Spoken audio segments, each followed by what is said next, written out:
कोई भी चीज़ शुरू में स्टार्ट करो तो वो बहुत अनयूजुअल लगती है, जिससे तुम फेमिलियर ना हो। और खाना ट्रैक करना ऐसा है, इंडियन हाउस होल्ड में नहीं होता ये। इट इज़ तुम्हें जो घर वालों ने दिया होता है उसको एज बेस्ट लेबल की करके दिया जाता है, तो वही खाने की आदत होती है। एंड नहीं, यूजुअली ट्रैक करने की आदत नहीं होती, मुझे भी नहीं थी। मैंने सबसे पहले अपना खाना कॉलेज के हॉस्टल में ट्रैक करना शुरू किया था, तो मुझे मेस के खाने से ट्रैक करना शुरू करना पड़ा था।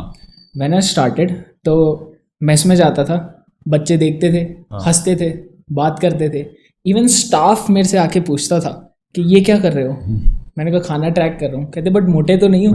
मैंने कहा हेल्थ के लिए। अब मैं कैसे समझाऊँ उनको कि एग्जैक्ट नंबर चाहिए मेरे को। शुरू में अनयूजुअल था, शुरू में ओवरवेलमिंग था, but as I said humans की बेस्ट बात यही है कि वो अडेप्ट कर जाते हैं। 1 हफ्ता, 2 हफ्ता, 3 हफ्ता, 4 हफ्ता ये करने के बाद it became the norm for me, not the exception. अब अगर मैं ट्रैक नहीं करता तब मैं नर्वस हो जाता हूँ, तब मैं अनकंफर्टेबल हो जाता हूँ कि मैं अपने गोल के टुवर्ड्स नहीं बढ़ रहा या मैंने कुछ तो गलत किया है। तो हैबिचुअल हो जाता है, बट शुरू में ओवरवेलमिंग लगता है बिकॉज अनयूजुअल है। सो जैसा आपने बोला अभी कि आपने अपने हॉस्टल में अपने कॉलेज टाइम पे स्टार्ट किया था, सो आसपास का एनवायरनमेंट से फ़र्क पड़ा था? मतलब कि दोस्त लोग होता है, मेजॉरिटी लोग कहते हैं कि ये क्या कर रहा है, पागल तो नहीं हो गया, ये क्या हर चीज़ नाप तोल के कर रहा है, ऐसा थोड़ी होता है वगैरह। तो आया था हर्डल्स? एब्सोल्युटली ट्रू, और ये बहुत अच्छा पॉइंट है।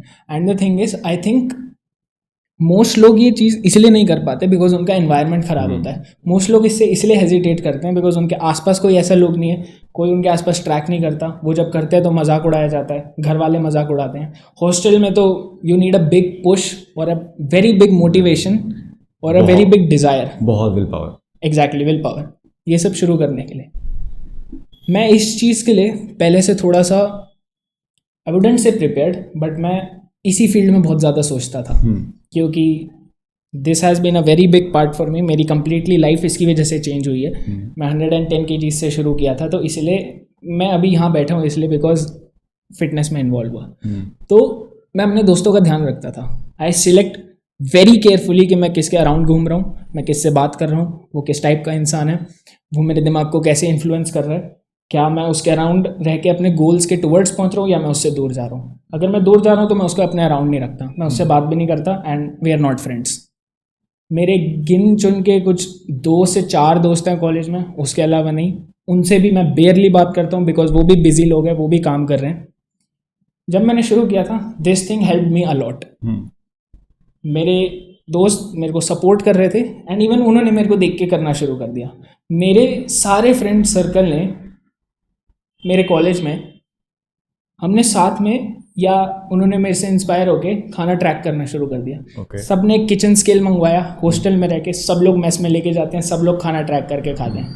तो इट्स अगेन ह्यूमंस का नेचर है सिंस द डॉन कि जैसा ट्राइब करेगी वैसे ही हम भी करेंगे, जैसे ग्रुप परफॉर्म करेगा वैसे ही हम भी काम करेंगे। बंदर कॉपी करते हैं एक दूसरे को, हम वहीं से इवॉल्व करते हुए। Kind of small cult you have. हाँ, kind of small cult, very small cult, because ऐसे लोग ज़्यादा नहीं मिलते। Thanks for watching this clip. और अगर आपको ये क्लिप पसंद आई है तो ये पॉडकास्ट ज़रूर पसंद आएगा, जो कि यहाँ पर है, क्योंकि ये क्लिप इसी पॉडकास्ट का एक पार्ट है और वो पॉडकास्ट काफ़ी इंटरेस्टिंग है। सो गो चेक इट आउट। और लास्ट में ये बोलूँगा कि थैंक्स फॉर वॉचिंग।